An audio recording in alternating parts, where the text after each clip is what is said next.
Yo, what is up, YouTube? It is your boy, MrBaboon. You know what I'm saying? We here with another reaction. Make sure you guys check that link down in the description so where you guys can check out the original video. You know what I'm saying? Make sure you guys like, comment, share if you guys do enjoy it. You know what I'm saying? Ring the bell so where you guys never miss video, any reactions, past streams or anything like that. You never know what I'm going to upload. Video, old stream, anything, video stream, you know what I'm saying? So just ring the bell, subscribe, you never know, you know what I'm saying? So we are reacting to the French Revolution OverSimplified part 2. If you guys haven't watched part 1, I'm gonna put the part 1 in the description down below, as well as the original video for part 2 down below in the description as well. But part 1, it's gonna be my reaction for it, so make sure you guys watch that too, you know what I'm saying? But anyways, we just gonna jump right into this, you know what I'm saying? We just gonna hit like. King Louis and his family were now in the Tuileries Palace in Paris, where for the next couple of years, he watched as the revolutionary government began to strip away his power. And fearing for his safety, he had to stay on their good side. Hey, look who it is. It's my favorite revolutionaries. Yep, I'm your #1 fan. What can I do for you? Hey, King Louis, so we've made a few decisions. First, all of your friends in the nobility are gonna have to pay taxes the same as everyone else. Great idea. I love it. And as a side note, the tax money can no longer pay for all your lavish parties. Great. I hate those parties. They're so awkward. And also, we're taking away your Porsche. Oh, come on!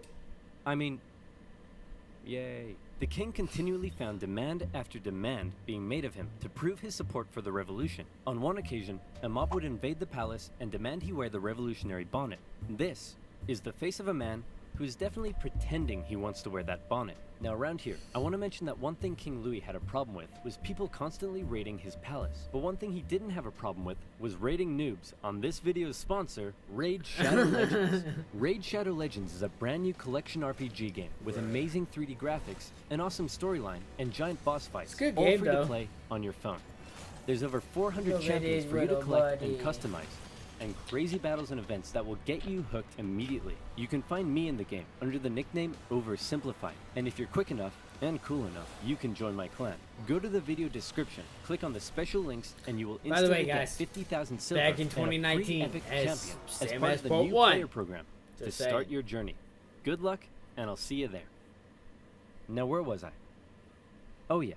Seeing the situation rapidly turning against him, the king decided it might be a good idea to leave France and mount a campaign to retake his country from abroad. Luckily for him, he was married to an Austrian, so on the night of June 20th, 1791, the king and his family disguised themselves as servants and attempted to flee to the Austrian Netherlands. The royal carriage made a stop in the town of Varennes, and the postmaster there was like, "Hey guys, what's up? Where are you off to? We are but a collection of inconspicuous servants heading for the border for no particular reason at all." Say, you, the fat one, you look kind of familiar. Aren't you the king? Nope. Let me see your passport. It says here you're King Louis the 16th. Nope, not me. Take him away, boys. The king was promptly returned to Paris, but now the jig was up. His lack of support for the revolution was clear to all, and many considered him a straight-up traitor who tried to abandon his people. As a result, the new constitution of 1791 completely reduced his powers to that of a simple figurehead, a constitutional monarch.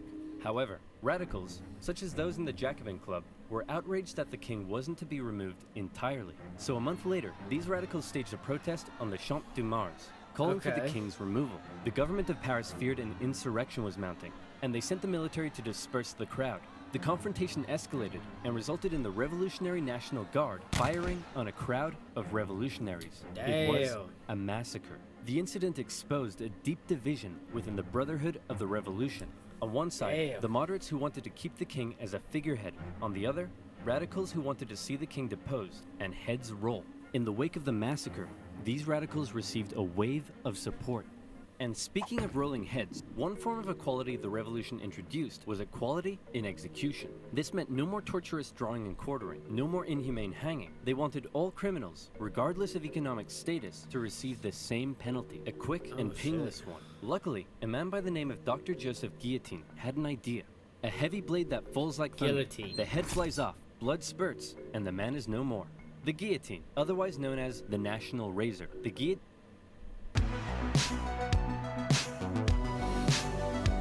Yeah, how did I know?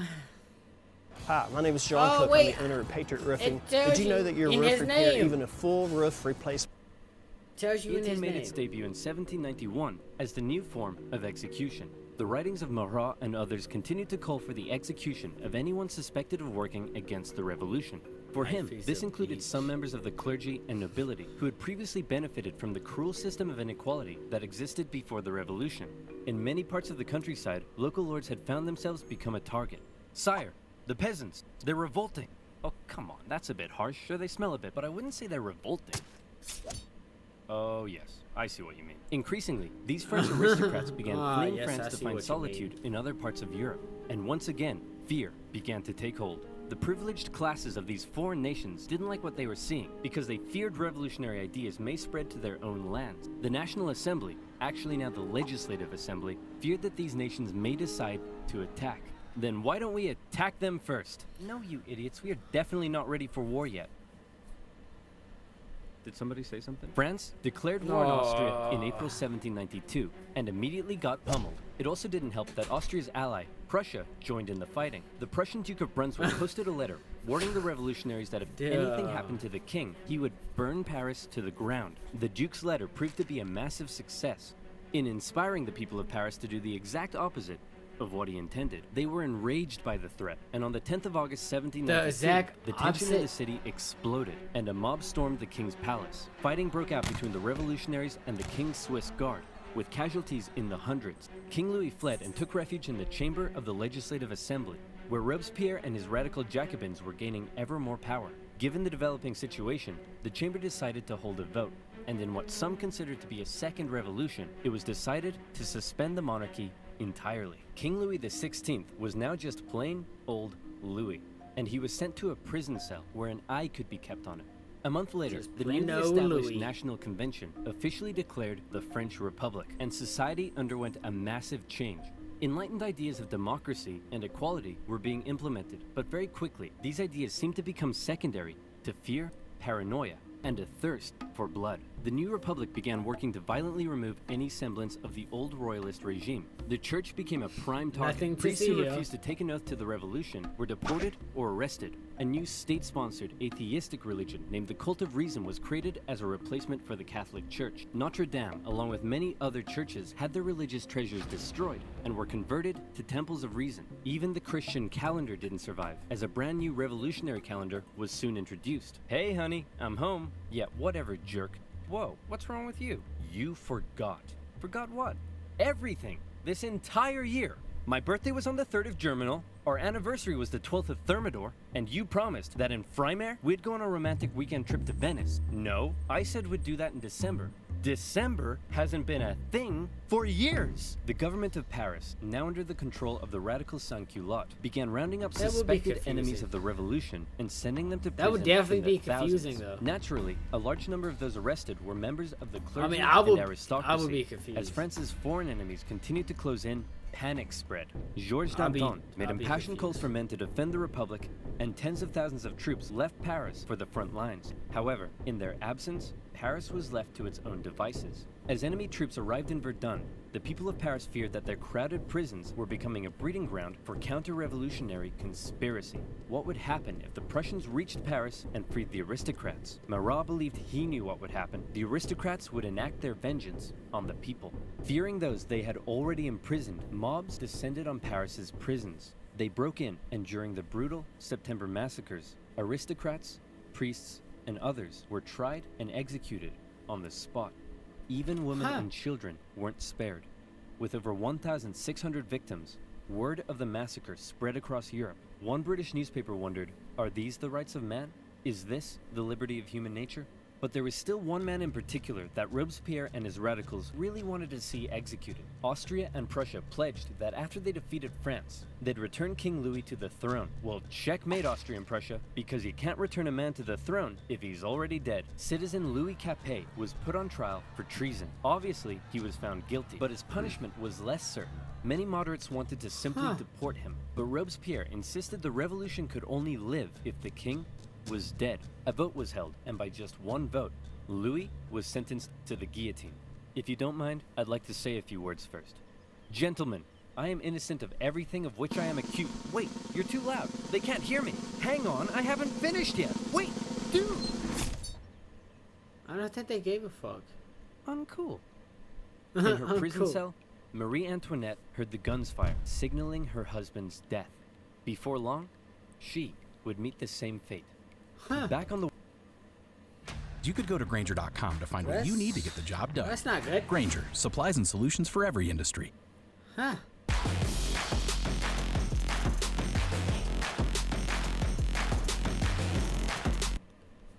On the war front, France defied all expectations and actually managed to push the enemy back. But then more countries joined the coalition against France, and it all went to pot again. What do?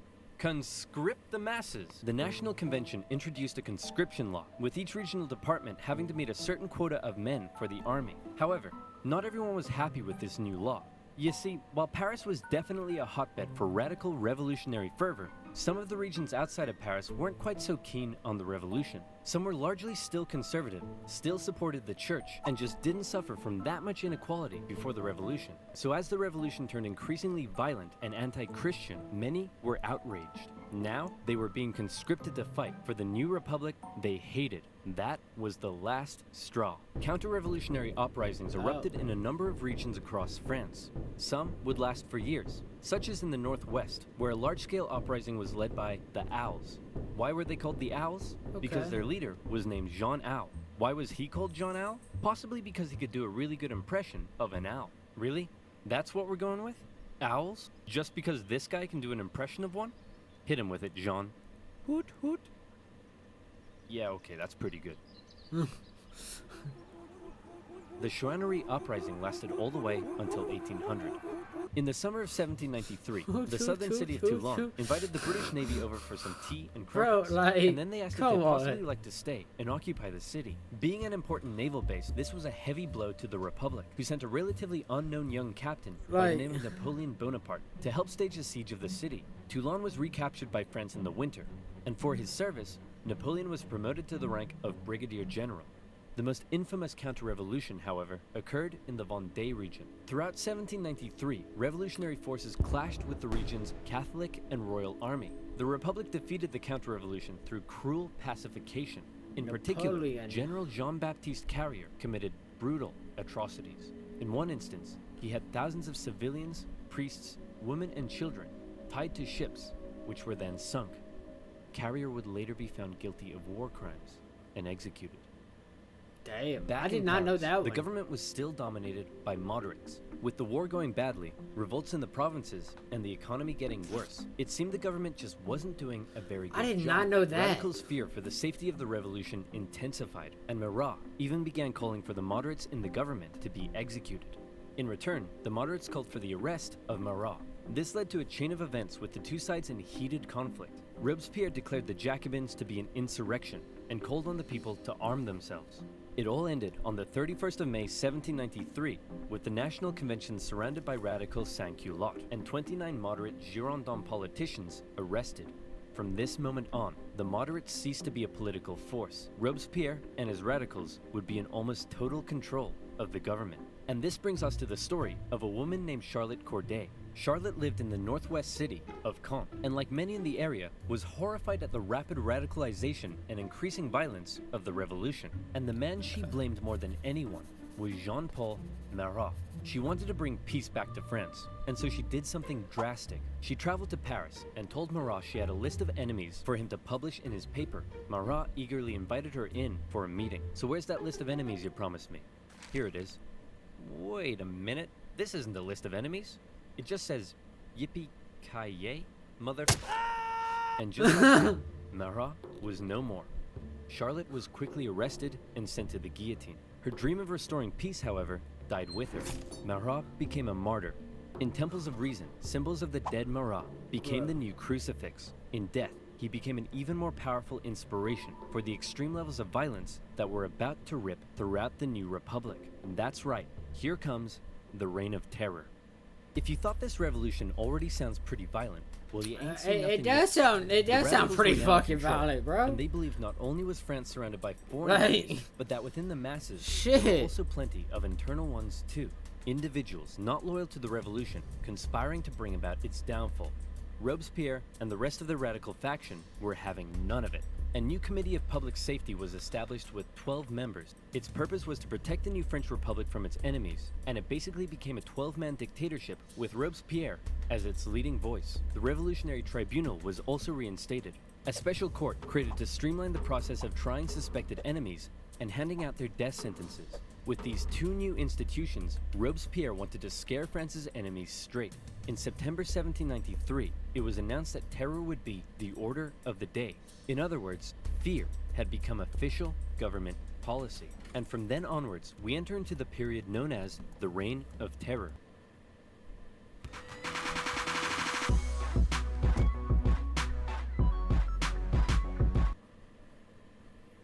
Spies and secret police were everywhere and watched the people closely. France's public had to be extremely careful what they said and how they behaved. Obviously, criticizing this new system, or the government, would quickly have you sent off to the guillotine.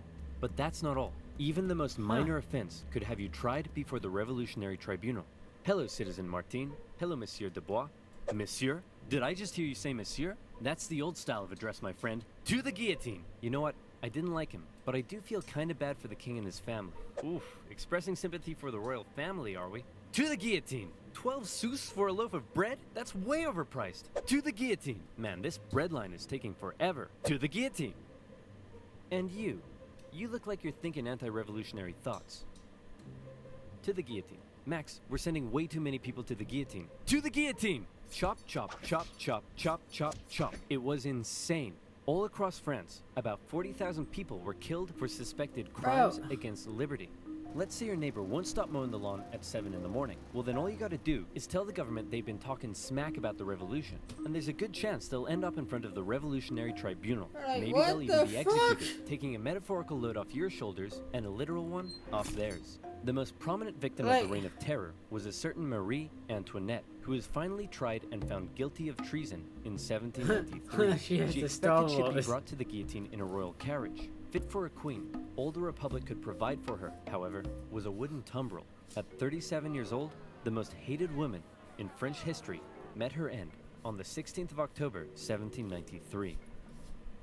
Robespierre had saved the revolution through terror. Internal dissent was being suppressed. The food situation was no longer quite as bad. Even the French military had got its act together again and pummeled the Allies at the Battle of Fleurus. For Danton and his followers, the time was right to try to normalize the French Republic. Hey Robespierre, so we were thinking that since things are finally going better, maybe we should rein in the terror. And while we're on it, we could possibly start taking it easier on the church, and also try to end this costly war. Oh, crap. As time went on, Robespierre seemed to go, for lack of a better term, a bit mental. He was hell-bent on creating what he called a republic of virtue, and for him, this meant amping up the bloodshed even more. Throughout the spring and summer of 1794, executions reached an unprecedented level during a period known as the Great Terror. Even those closest to him found their way to the guillotine if they dared oppose his ideas and actions, and he began alienating himself from the rest of the convention. He created a new deistic religion called the Cult of the Supreme Being, along with the new annual Festival of the Supreme Being. Like this dude kind of lost really it. To lose it. He thinks he's a god or something. Nonsense. Sure, he's gone a little extreme, but he doesn't think he's a god. My children, bathe your immortal souls in the virtue of my republic.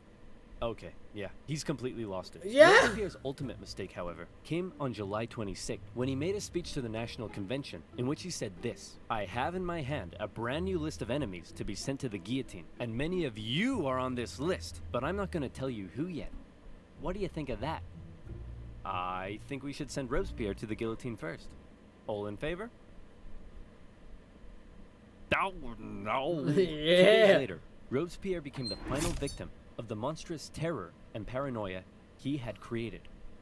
Many historical accounts of the Yeah. revolution end here, with the death of Robespierre and his terror. But the revolution officially continued for another 5 years, until 1799. So what happened between now and then? Well, after the fall of Robespierre, a more moderate political group called the Thermidorians took control of the convention. They wanted to restore stability to the government. Now, Robespierre's allies and other radicals who had fueled the terror themselves became the target of political suppression. Bourgeois street fighters took on the radical sans-culottes in the streets during a period named the White Okay. In 1795, the Thermidorians drafted a new constitution and created a government called the Directory, with the purpose of preventing power from being able to fall into the hands of a single individual again. As this new government was being established, royalists who wanted to bring the monarchy back to France saw this moment as an opportunity to strike. They staged an insurrection in Paris and battled with the National Guard in the streets. Luckily, one Napoleon Bonaparte happened to be in Paris at the time, and he took control of the situation, firing on the crowd and putting down the insurrection. From this moment on, the people of Paris would never again be able to stage a popular uprising and lost their control over the revolution. For his actions, Napoleon became a general and was sent to take control of the French armies in Italy. The new Directory remained a fairly ineffective government for the remainder of the revolution. It was plagued with corruption and struggled to keep the economy afloat, and as a result, wasn't very popular. For the people of France, with the strict social customs of both royalist France and the terror gone, they didn't really know what to do with themselves. Men no longer removed their hats when talking to women. Different classes began intermingling, and a publication began circulating that looked a lot like a modern dating app. It was social anarchy. Outside of France, the war continued. In 1795, France took the Netherlands, where they set up a puppet state. Then they negotiated both Prussia and Spain out of the war. The British attempted to land French royalists in the west to reinforce rebellion, but that plan failed. In 1796, the French planned a three-pronged attack with the aim of marching on Vienna and knocking Austria out of the war. The two northern armies were defeated and forced to retreat. However, Napoleon in the south, with groundbreaking military strategy, won battle after battle after battle. He pushed the Austrians out of Italy and began closing in on Vienna.